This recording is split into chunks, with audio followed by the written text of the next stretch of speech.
Christ, even a 9-foot rod's almost just too long for the boat. This rod is literally as long as this boat. It's ridiculous. What are we doing? What made us think this was a good idea? Oh, right. Because we're in the land of the giants.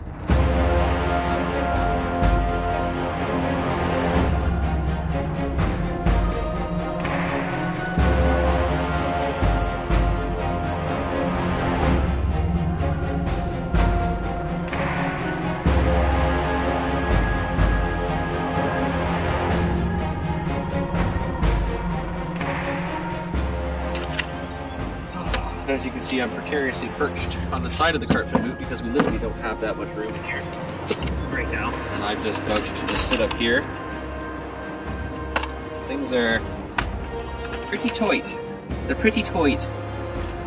Pretty tight. What do we got here for rigs today? What do we got?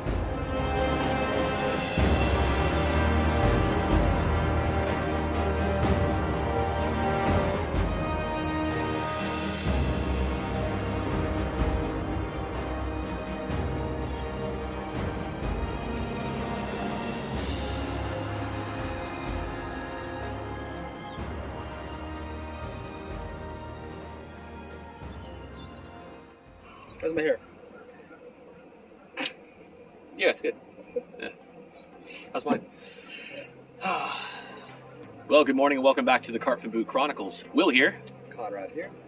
And today we are somewhere very special. A place that I think you could call the land of the giants, eh? That's what we call it. That's what others call it. It's a notorious location for big fish, and you might recognize that backdrop behind us.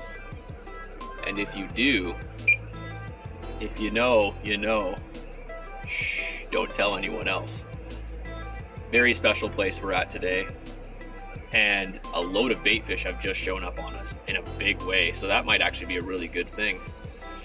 We're currently sitting probably in the deepest portion of the entire river, and boy is that river flying. Check that out. Look at that current. And as you can see, we're kind of in a bit of a back eddy and a slack here. Don't mind Conrad moving about. And there are, like we said, some massive fish here. We have 20 plus feet of water in front of us, but in here where we are, it's even deep here. It's a very deep margin. So we position the rigs. I've got one sitting at about 10 feet, the other one sitting at about 12 to 15. It's really hard to tell when that, when your lead is drifting a little bit, but 4 ounces of lead to make sure they stay pinned, to make sure that fish really sticks itself. Both rigs are popped up because I'm not quite sure of the contour of the bottom, but the rigs are in. We have a chance. Certainly have a chance. So stay tuned, and hopefully we come with some news very soon. Oh, Here's the open. sponsored by, not sponsored by, or endorsed in any sort of way. No, But Timmy's, if you want to sponsor us, that's okay. we take it. Yeah, That's great. big money.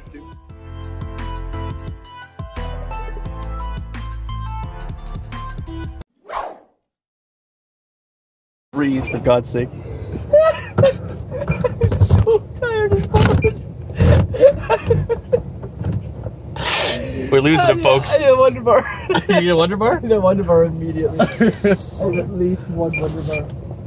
At least Oh one. That my might be a God. 2 Wonder Bar kind of mentality. Oh, Dude, we've been out here for like half an hour and you're already losing your mind. cripplingly bored. Is this open? How do I open this? You want help opening? Here, show me how to open. No, put your knife. Oh my God. That's why I carry this. For Wonder For a Wonder Bar Bars? pack. Crikey. Yeah. Wonder Bar. Wonder Bar. Just in case you folks wonder what usually happens behind the scenes. Are you recording? Yeah. Whip out a knife and just start cutting stuff. That's why I bring it for Wonder Bars. No, how is this? Ah. I'll tell you what, a 10-pounder right now is gonna feel insane. So I'm down for it. Whatever you want to throw to me, oh universe, I will accept. Even a blank. Everything is harmonious to me, which is harmonious to the Oh universe. Nothing is too early or too late. Look at all the bait. which fish is in a front due of us. time for the. Oh nature. Everything is fruit to me, which thy seasons bring. O nature, from thee are all things, in thee are all things, And to thee all things return. The Papa. poet says, dear city of Cecrops, but wilt not thou say, dear city of Zeus?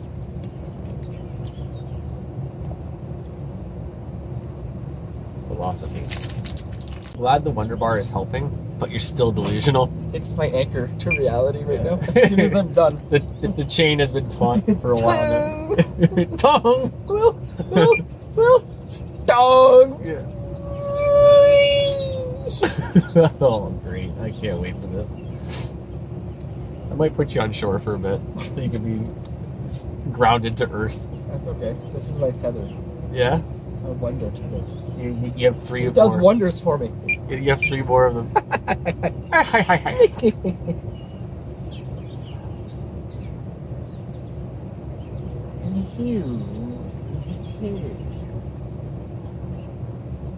Like a glove! Oh. Oh, righty then.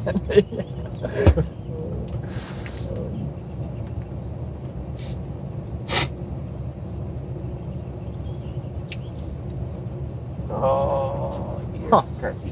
I've never just sat and looked at that damn house. Your mouth is too dry.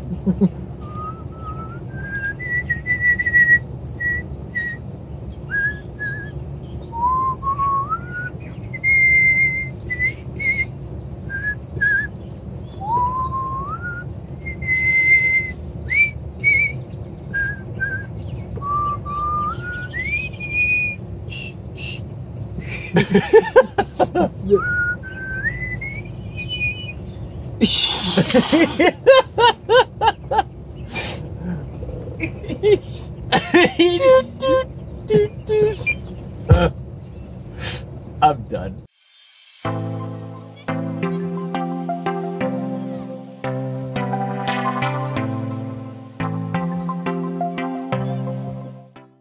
Well, we've had to move because the current is just ridiculous, and we don't think the fish are actually hanging that far downstream, even though that is the deepest portion of the river, and we are in the middle of the summer. We think that possibly the fish have sought refuge in another slightly deeper portion of the river with a great deal more space.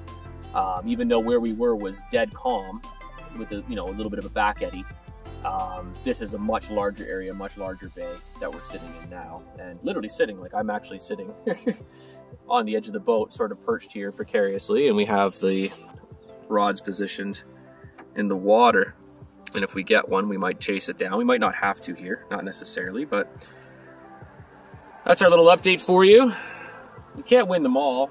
I mean, we didn't pre-bait in here at all last night, so the likelihood of something happening is, well, they'd have to be here and they'd have to be hungry right now, right? That's pretty much all we have going for us, is there's a chance. Because we know they exist in this river. We know they're in here, but where the hell are they? You'd think they want to get out of the current, right? So they'd be finding some refuge in the calmer water. This is a large stretch of calm water, so here's the hoping. Fingers crossed. If not, we'll just have to come back. Oh, what a shame. It's just good to be out. It's just good to be out. Yeah. Stay tuned.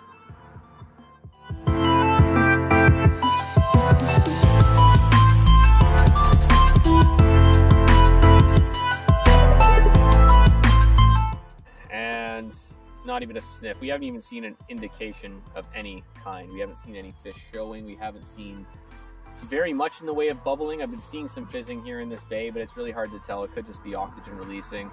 So for now, we're gonna call it, but I think we're both gonna be back out here again really soon. If not, Conrad's just gonna drop me off in the boat and leave me here all day.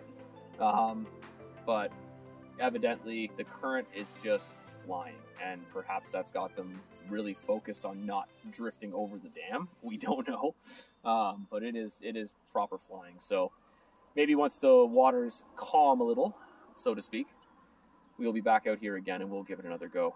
But until then, tight lines.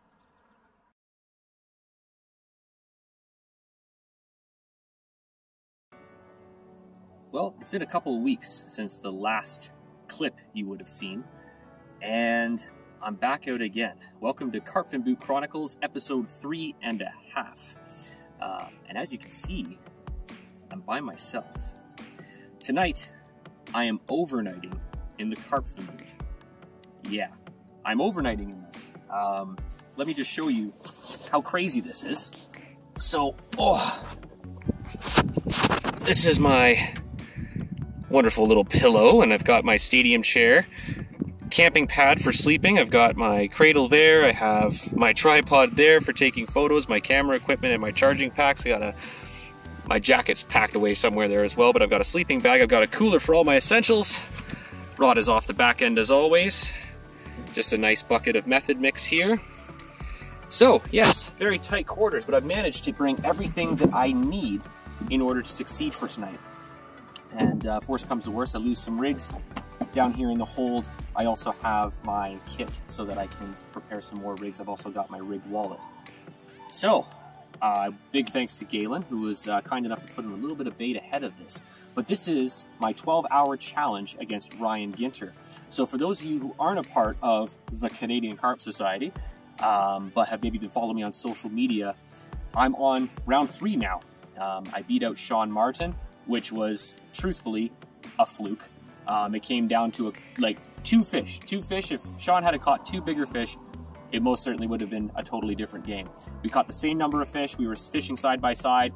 And I like this idea of doing things differently. And Ryan just recently picked up his boat, and we've decided that we were going to do a 12-hour competition. And I'm doing mine out of the boat, but this swim's particularly productive in the evenings and in the night. So I said, hey, I'm going to sleep in the boat overnight, which is perhaps a little bit kooky, but we're going to give it a go. You know, worst comes to worst, if a fish finds a snag, I can now lift up rope, drop it in reverse, and head back out there and maybe chase the fish down. So, I'm about to cast in. I think I've got a couple more minutes. Just going to make sure I'm really well organized, and fingers crossed we can get into a couple tonight. If I can even get one, it's a success. But at 4, my top 4 fish is what's going to qualify. So if I have anything more than that, hopefully there'll be upgrades. Stick around.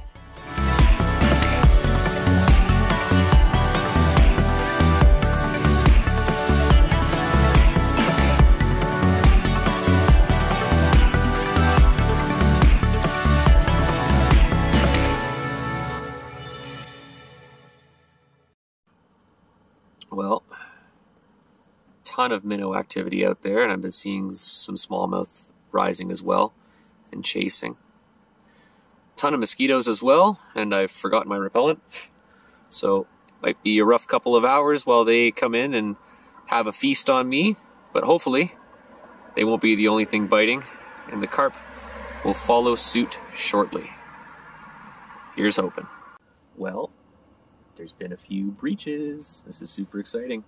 One of them was head and tails right over top of the baited pile. Now you might notice I am running just the 1 rod tonight, and that's because Ryan in Manitoba can only run 1 rod, and we decided that for this competition it's only fair that we run the same number of rods. And honestly, I don't know if I could run 2 rods in this boat by myself. With Conrad, it's another story, because he can always get the rod out of the way quickly if the fish were to kite. But I think it's really sensible and really ethical just to run the 1 rod in here when I'm by myself. And yeah, so hopefully the fish will put their noses down soon. They're coming up. I need them to go down. So fingers crossed, we'll be into a few very shortly. As hard as it might be to believe, not a single fish was landed that night.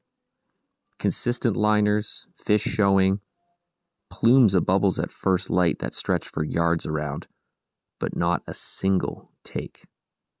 It often leads you to speculate, would it have been a new rig or a new bait, perhaps just the timing that would have made a difference. Questions that plague anglers and drive us to the brink of insanity. But evidently, we will never know what would have made the difference, if anything at all. A big congratulations to Ryan for taking the victory in the middle of a Manitoba heat wave with one gorgeous low 20 common. He actually went on from the third round to beat Alicia Martin of Carping with the Martins in the final, taking the victory for the very first CCS Challenge Series. I bet you're wondering why I even bothered posting this video at all.